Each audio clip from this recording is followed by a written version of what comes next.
ici se présente un exercice que j'ai donné en colle à mes sup. On prend un réel strictement positif A et on veut montrer que si pour tout x réel a de x est plus grand que x plus 1, alors c'est que A est égal à E. Ok? Donc on sait bien que on sait bien que pour tout x, E de x est plus grand que x plus 1. Ça c'est juste la convexité de l'exponentielle. Ok? Parce qu'on a que E de 0 égale 1 et E' de 0 égale 1. Et donc on a que Ex est plus grand que x plus 1. L'exponentielle est au-dessus de sa courbe en 0, pardon, et sa courbe en 0 c'est x plus 1. Parce que la dérivée c'est 1 et le point c'est 1. Ok? Maintenant on veut montrer que ça caractérise l'exponentielle. Donc ce qui se passe, c'est que dans ce genre d'exercice, il faut se demander pourquoi l'énoncé est vrai. Et quand on se demande pourquoi l'énoncé est vrai, il faut chercher des contre-exemples. Donc là, on voit qu'il y a une valeur très précise qui marche. Si l'énoncé est vrai, il n'y a que A égale E qui marche. Donc ce qu'on va faire, c'est qu'on va faire tendre A vers plus l'infini, vers 0. Voir ce qui se passe dans les deux cas. Si on fait tendre A vers 0, la fonction 0 puissance x, elle est constante égale à 1. Sauf que là, A est strictement positif. Mais si je fais tendre A vers 0, j'aurai une fonction qui ressemblera un peu à ça. Ok? Donc là, elle vaut 1 en 0. Et en gros, elle bouge quasiment pas. Là, c'est la courbe que je veux. Et on voit bien que A la puissance x n'est pas plus grand que x plus 1. Parce qu'elle est trop lente, elle décolle trop lentement la courbe. Réciproquement, si je suppose que A est à peu près égal à l'infini, ici, A moins 1, ça va être très petit. Donc les inverses de A vont être très petits, très proches de 0. Et à un moment, ça va décoller. Ok? Parce que A de x, comme A est très gros, ça devient très vite très gros. Et là, on voit qu'on a le souci inverse, qui est que la fonction dépasse la courbe x plus 1, mais après 0. Okay?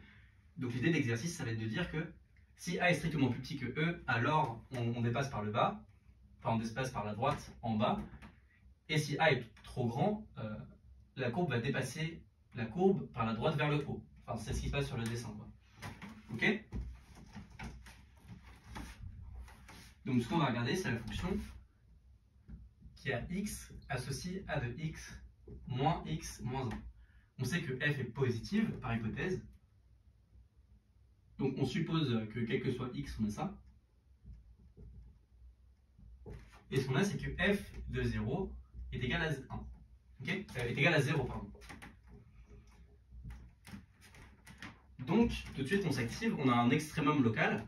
La fonction est positive et elle s'annule en un point. Je rappelle le théorème des extrémums locaux. Alors, tout extrémum local est un point critique de la fonction. Donc ici, 0, c'est un minimum local. C'est même un minimum global parce que la fonction est positive. Donc, f' de 0 égale 0. On a 0 égale f' de 0. Sauf que ça, c'est égal à... Donc, f', donc a puissance x, c'est égal à e x ln de x. Et donc, quand je... x ln de a, pardon.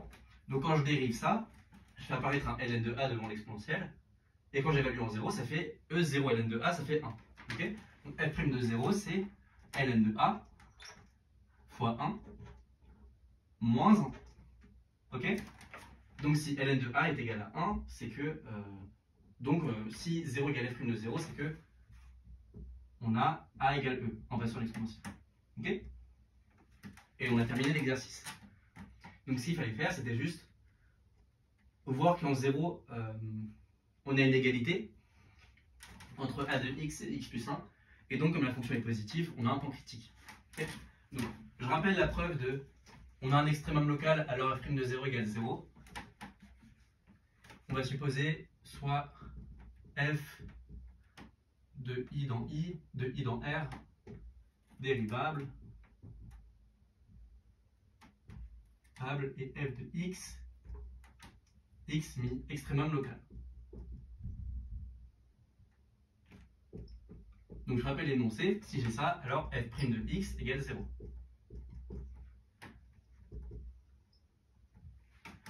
Donc ce qui se passe, c'est que on va supposer que si x est un minimum local, sans perte de généralité, quitte à considérer moins f. Ce qu'on a, c'est que f de x,